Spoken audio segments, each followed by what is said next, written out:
Bonjour à toutes et à tous de nouveau. Je suis très heureux de vous accueillir aujourd'hui à ce webinaire intitulé Adopter l'éco-conduite, conseils pour rouler plus vert et moins cher, organisé dans le cadre des efforts de l'Agence nationale pour la maîtrise de l'énergie, la l'ANME, en matière d'efficacité énergétique. Ce rendez-vous s'inscrit dans le cadre de notre série hebdomadaire L'Hebdo de l'énergie positive que l'ANME organise chaque jeudi. À travers ces webinaires, nous aborderons diverses thématiques liées à la maîtrise de l'énergie dans tous les secteurs, notamment industrie, bâtiment, transport, énergie renouvelable, etc., afin de partager les bonnes pratiques et de promouvoir une culture énergétique responsable.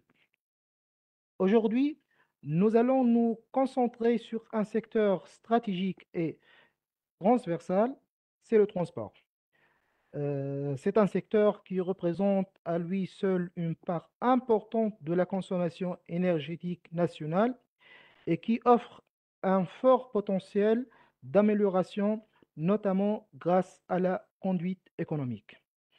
Je me présente Anis Chahbi, ingénieur à la direction de l'efficacité énergétique dans le transport à la NME. J'aurai le plaisir de vous accompagner tout au long de cette session. Alors, ce webinaire a pour objectif de vous transmettre des conseils pratiques et accessibles pour adopter une conduite plus économe et plus durable, mais aussi de vous présenter les efforts nationaux en matière de formation à la conduite économique à travers un programme structuré et appuyé par plusieurs institutions. Nous allons donc aborder deux volets principaux. D'abord, les conseils de base pour pratiquer l'éco-conduite au quotidien. Ensuite, une présentation du programme national de formation à la conduite économique qui vise aussi bien les conducteurs débutants que professionnels. Je vous souhaite un webinaire enrichissant et vous remercie vivement pour votre présence et votre intérêt pour cette thématique qui contribue activement à une mobilité plus durable et plus responsable en Tunisie. Pour commencer ce webinaire, il est important de rappeler le contexte dans lequel s'inscrit cette rencontre. Nous faisons aujourd'hui face à plusieurs défis majeurs dans le secteur du transport. D'abord, une hausse continue des prix des carburants qui impacte aussi bien les particuliers que les entreprises. Ensuite, une pression environnementale croissante liée à la nécessité de réduire les émissions de gaz à effet de serre. Et enfin, un besoin urgent d'optimisation énergétique dans un secteur qui représente une part importante de la consommation nationale d'énergie. Dans ce cadre, l'éco-conduite apparaît comme une solution simple, accessible et efficace. Pourquoi l'éco-conduite? Parce qu'elle permet concrètement de réduire les consommations de carburant, diminuer les émissions de CO2, prolonger la durée de vie du véhicule et améliorer la sécurité routière, ce qui en fait une démarche gagnante à tous les niveaux. L'objectif de ce webinaire est triple: présenter des gestes simples et efficaces à adopter au quotidien pour rouler mieux et consommer moins, faire découvrir le programme national de formation à la conduite économique et mettre en lumière les opportunités de subventions proposées par la NME à travers le Fonds de transition énergétique destiné à accompagner les entreprises dans la mise en place de ces formations. Passons maintenant à une notion clé de ce webinaire, l'éco-conduite. Il s'agit d'une manière de conduire plus souple, plus réfléchie et plus anticipative. Contrairement à la conduite classique, l'éco-conduite repose sur une série de gestes simples qui, une fois intégrés au quotidien, permettant de réduire significativement la consommation de carburant. Mais ces avantages ne s'arrêtent pas là. Elle est triple bénéfique. D'abord pour l'environnement, car elle permet de diminuer les émissions de CO2.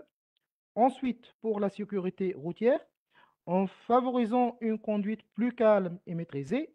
Et enfin, pour le budget, en limitant la consommation de carburant et l'usure de véhicules.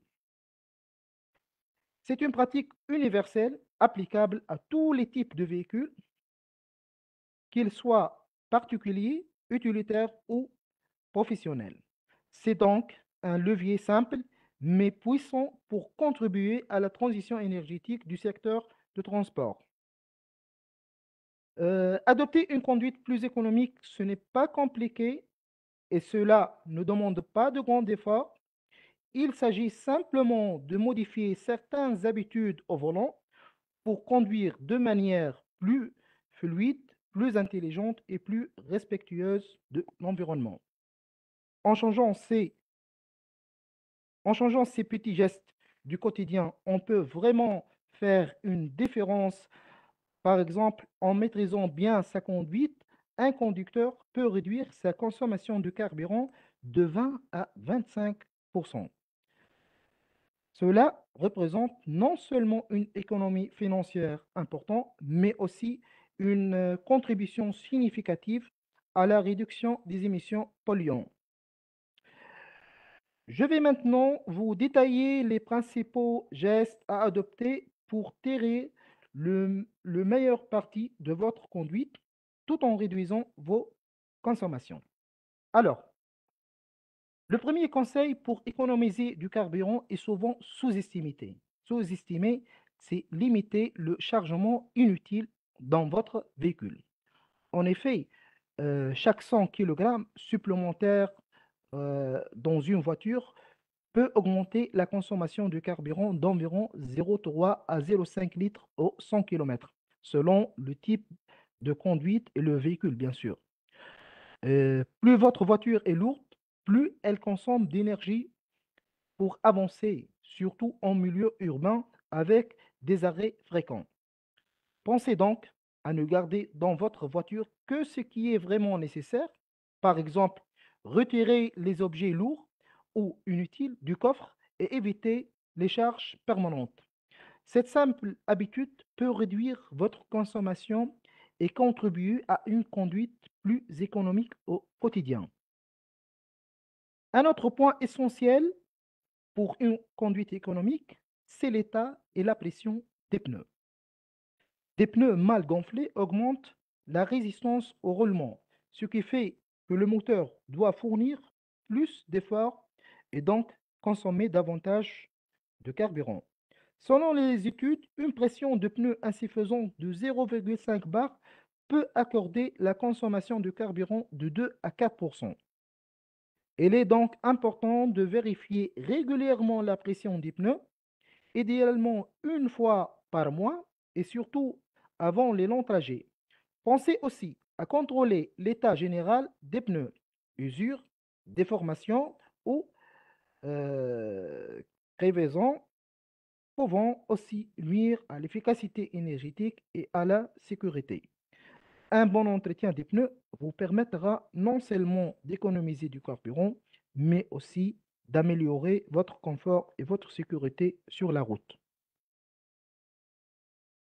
Préparer son itinéraire avant de prendre la route est un autre geste simple qui peut considérablement réduire la consommation de carburant.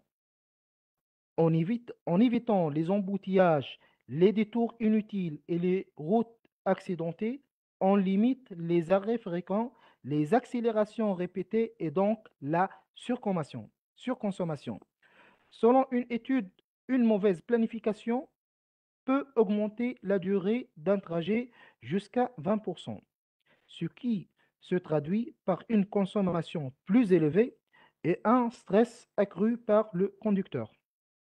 Alors, utilisez un GPS ou une application de navigation en temps réel permet d'optimiser le parcours, d'anticiper la circulation et ainsi de réduire la consommation d'énergie. C'est un réflexe simple mais efficace pour économiser du carburant et gagner du temps. Un autre conseil clé de l'éco-conduite concerne les premiers kilomètres après le démarrage du moteur. Donc, lorsque le moteur est froid, il consomme beaucoup plus de carburant et rejette plus de polluants. C'est pourquoi il est important de rouler doucement pendant les premières minutes en évitant les accélérations brusques. En général, les 5 premières minutes de conduite à froid peuvent augmenter la consommation de carburant jusqu'à 20 à 30% par rapport à une conduite normale. Adopter une conduite douce pendant cette période permet de réduire cette surconsommation, de protéger le moteur et d'optimiser la combustion. C'est un geste simple, mais essentiel pour économiser du carburant et prolonger la durée de vie du véhicule. Adopter aussi une conduite souple, c'est éviter les accélérations et freinages brusques. Ces gestes, souvent instinctifs, augmentent fortement la consommation de carburant et l'usure de composants du véhicule. Une conduite agressive peut augmenter la consommation de carburant de 10 à 20%, sans parler du risque accru d'accident. À l'inverse, une conduite fluide, en anticipant le trafic et en modulant l'accélérateur avec douceur, permet de maintenir une vitesse stable et d'optimiser la consommation. Cette manière de conduire est non seulement économique, mais elle améliore aussi la sécurité sur la route et le confort des passagers. Bien choisir son rapport de vitesse est un élément fondamental de l'éco-conduite. Rouler trop longtemps en bas régime fait consommer plus de carburant, tandis qu'un régime moteur trop élevé augmente aussi la consommation et l'usure du moteur. L'idéal est de passer les rapports tôt sans forcer le moteur pour que celui-ci tourne à un régime optimal, généralement situé entre 1500 et 2500 tours par minute selon le moteur. Cela permet au moteur de fonctionner efficacement, réduisant la consommation tout en maintenant une bonne puissance. Maîtriser ce geste contribue à une conduite plus économique et plus respectueuse de la mécanique de votre véhicule. Anticiper le trafic est une habitude essentielle pour économiser du carburant et assurer une conduite plus sécuritaire. En gardant loin devant soi, vous pouvez prévoir les ralentissements, les feux rouges ou les changements de vitesse, ce qui vous permet d'adopter votre vitesse en douceur. Cela évite les freinages et les accélérations brusques qui consomment beaucoup plus de carburant. En adoptant cette approche, vous limitez également l'usure de vos freins et améliorez la fluidité de la circulation, ce qui est bénéfique pour tous les usagers de la route. C'est un réflexe simple qui, pratiqué régulièrement, peut réduire votre consommation de plusieurs pourcents. Un geste simple, mais très efficace pour réduire la consommation de carburant, c'est d'éteindre le moteur lors des arrêts prolongés, comme au passage à niveau, au feu rouge ou lors d'attente dans un embouteillage.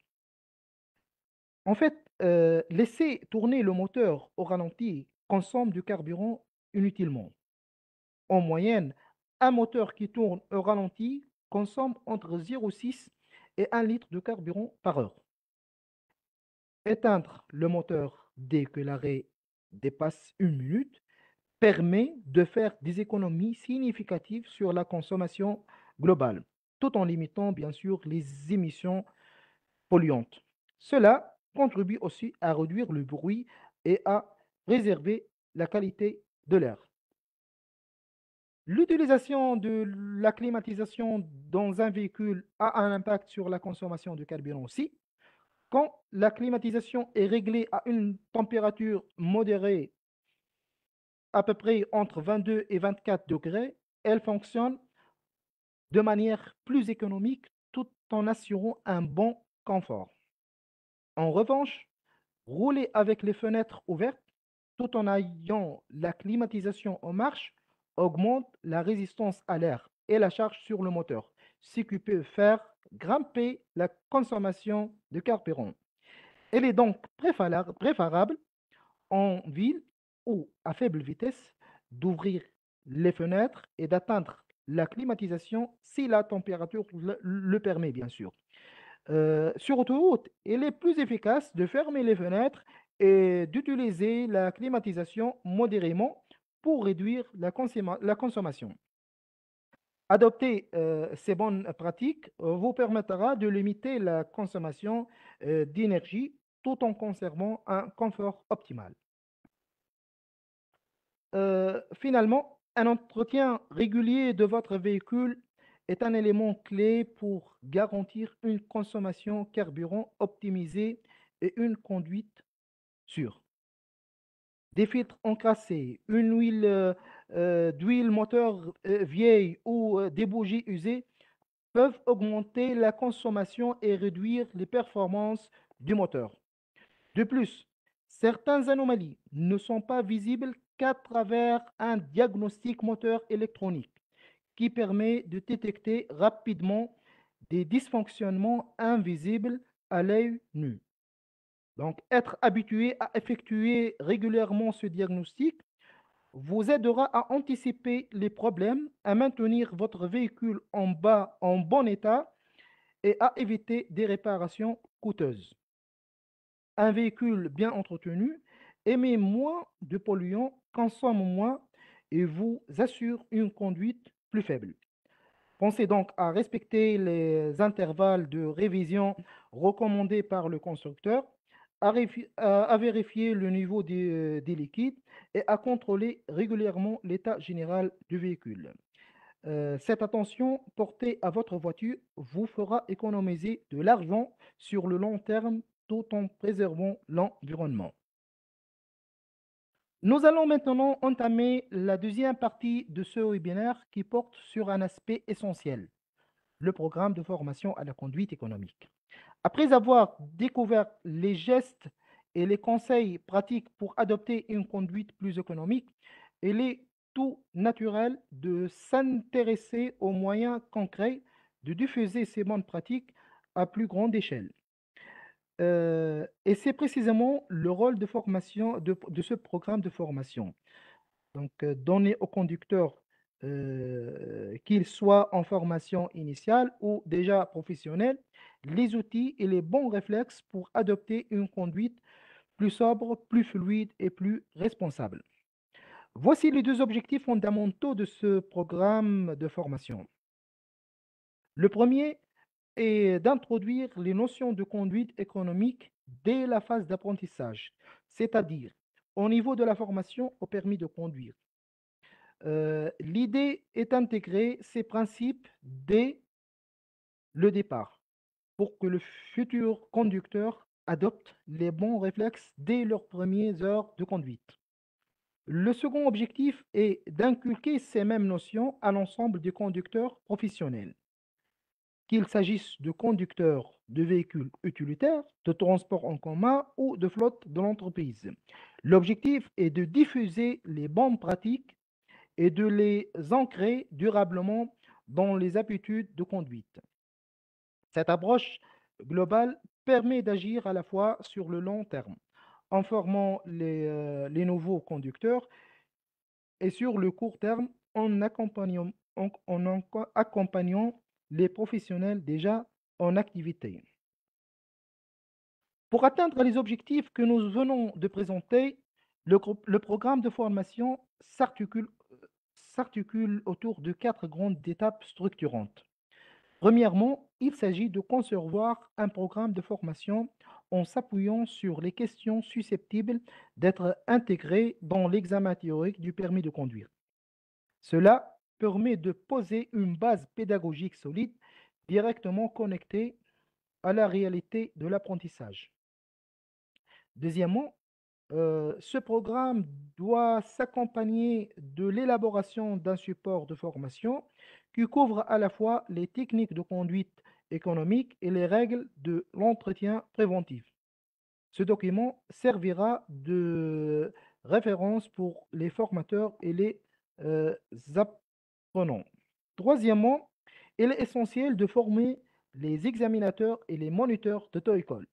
L'objectif ici est de leur fournir non seulement les connaissances techniques, mais aussi les méthodes pédagogiques pour enseigner et évaluer efficacement ces compétences.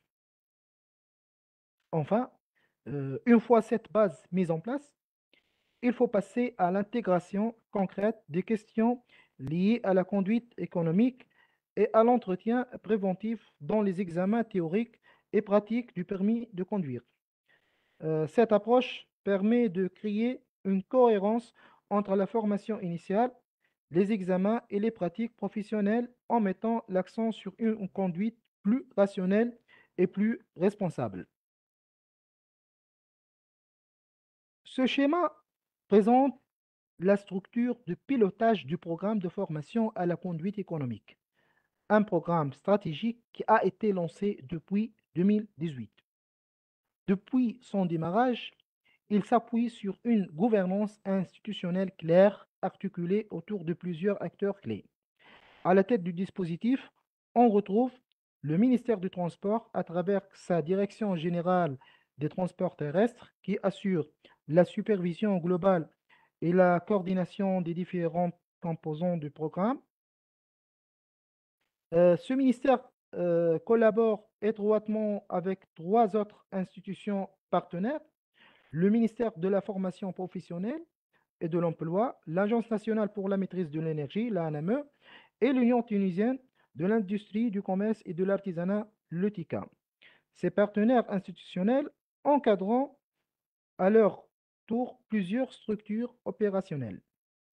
Pour le ministère du Transport, c'est l'Agence technique de transport terrestre, l'ATROAT, qui assure la mise en œuvre technique, notamment sur les aspects liés aux examens et à la réglementation. Le ministère de la formation professionnelle et de l'emploi mobilise trois entités spécialisées: l'Agence tunisienne de la formation professionnelle, le Centre national de la formation continue et de la promotion professionnelle et le Centre national de formation des formateurs et de l'ingénierie de formation qui interviennent dans la conception des modules pédagogiques et la formation des acteurs. Enfin, l'UTICA, à travers la Chambre syndicale des centres de formation en conduite des véhicules et la Chambre syndicale des auto-écoles, représente les professionnels du secteur et assure le relais terrain de la démarche. Depuis 2018, cette collaboration entre les institutions publiques et les représentants du secteur privé a permis de poser les bases solides d'un programme cohérent, aligné avec les enjeux d'efficacité énergique et de sécurité routière. Passons maintenant à la population cible de ce programme de formation à la conduite économique. Ce programme concerne environ 160 000 personnes au total. Il s'adresse d'abord aux conducteurs débutants. L'impact se fait principalement par la formation des moniteurs des auto-écoles et des examinateurs du permis de conduire. En intégrant la conduite économique dès l'apprentissage, on s'assure que les nouveaux conducteurs adoptent de bonnes pratiques dès le départ. Ensuite, le programme vise également les conducteurs professionnels. Cela regroupe les chauffeurs des sociétés de transport, qu'il s'agisse de transport de voyageurs ou de marchandises, ainsi que ceux des administrations publiques. En agissant à ces deux niveaux, cette formation cible un large éventail d'usagers, ce qui est indispensable pour maximiser les bénéfices en termes de réduction de consommation énergétique et d'amélioration de la sécurité routière. Sur ce graphique, vous pouvez observer la répartition détaillée de cette population cible. 5 000 moniteurs d'auto-école formés pour transmettre les bonnes pratiques de conduite économique aux nouveaux conducteurs, 170 examinateurs du permis de conduite chargés d'évaluer ces compétences lors des examens, environ 41 500 conducteurs des ministères et des établissements publics bénéficiaires d'une formation adaptée, 5 700 chauffeurs dans les sociétés de transport de voyageurs, un secteur clé pour la mobilité durable. 34 800 conducteurs dans les sociétés de transport de marchandises pour optimiser la consommation sur les flottes lourdes et 2200 conducteurs des agences de voyage, un public spécifique avec ses propres contraintes. Et enfin, la plus grande part avec à peu près 70 000 conducteurs de taxis, louage et transport rural, souvent en première ligne dans la circulation quotidienne. Cette répartition illustre la portée large et diversifiée du programme qui s'adresse à des profils variés, tout essentiellement pour améliorer la performance énergétique globale et réduire l'impact environnemental du secteur de transport. Passons maintenant à un élément clé pour la réussite de ce programme, les formateurs à la conduite économique. Pour assurer une formation efficace et homogène, un réseau de centres de formation publics et privés a été identifié et co-certifié. Ces centres sont officiellement habilités à organiser des sessions de formation selon le programme convenu. Sur ce tableau, vous pouvez voir la liste de ces centres qui jouent un rôle essentiel dans la diffusion des bonnes pratiques de conduite économique. Cette liste est également disponible aussi en ligne sur le site de la ANME à l'adresse www.anme.tn. Grâce à cette organisation rigoureuse, nous garantissons une qualité constante des formations, qu'il s'agisse de former les futurs conducteurs ou les conducteurs professionnels. Ce réseau structuré est donc un levier fondamental pour déployer efficacement la conduite économique à grande échelle. Nous allons maintenant aborder les procédures de subvention destinées à faciliter l'accès à la formation à la conduite économique. Donc, la première étape consiste à choisir un centre de formation habilité et à identifier le coût de la formation.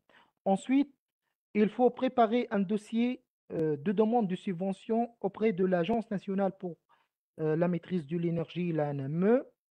Ce dossier comprend plusieurs éléments, une demande officielle, un devis estimatif de la formation, une copie du registre national des entreprises, l'RNE, et une fiche d'identification de l'entreprise. Une fois le dossier prêt, il peut être envoyé par plusieurs moyens, par mail à boc@anme.net.tn, par courrier postal à l'adresse suivante, numéro 1, avenue du Japon, cité administrative Montplaisir, boîte postale 213 1073 Tunis, ou encore par fax au numéro 71 904 6 24. Après réception, le dossier est examiné par l'ANME. Si la demande est acceptée, un contrat programme est signé entre l'ANME et l'entreprise concernée. Enfin, les primes de subvention sont débloquées après réalisation effective de la formation. Cette procédure vise à encourager et soutenir financièrement les entreprises et organismes souhaitant intégrer la conduite économique dans leurs pratiques, contribuant ainsi à une meilleure efficacité énergétique dans le secteur des transports. Enfin, les primes de subvention sont débloquées après réalisation effective de la formation. À noter que la subvention couvre 70% du coût total de la formation avec un plafond fixé à 70 000 dinars hors taxes. Cette aide financière représente un levier important pour encourager la généralisation de la conduite économique au sein des entreprises et organismes concernés. Nous arrivons à la fin de ce webinaire dédié à la conduite économique et je tiens à vous remercier chaleureusement pour votre participation et votre attention tout au long de cette session. Aujourd'hui, nous avons vu que des simples gestes pouvant faire une grande différence pour votre budget, pour la sécurité routière et pour l'environnement.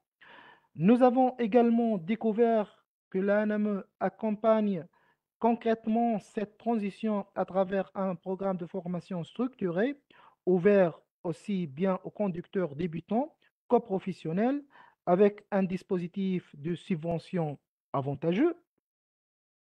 L'éco-conduite n'est pas seulement une question de technique, c'est un engagement, une démarche citoyenne responsable et durable. Nous espérons que ce webinaire vous aura apporté des réponses claires, des idées pratiques et l'envie de passer à l'action, que ce soit à titre individuel, que ce soit pour les entreprises, bien sûr.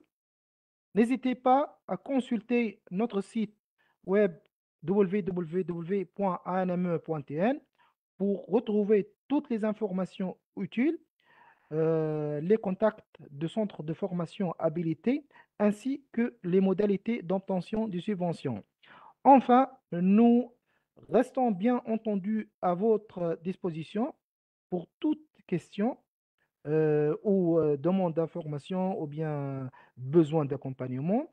Vous pouvez nous contacter par email sur boc@anme.nat.tn ou bien par téléphone 60 sur 71 901 900 ou bien par fax sur 71 904 624.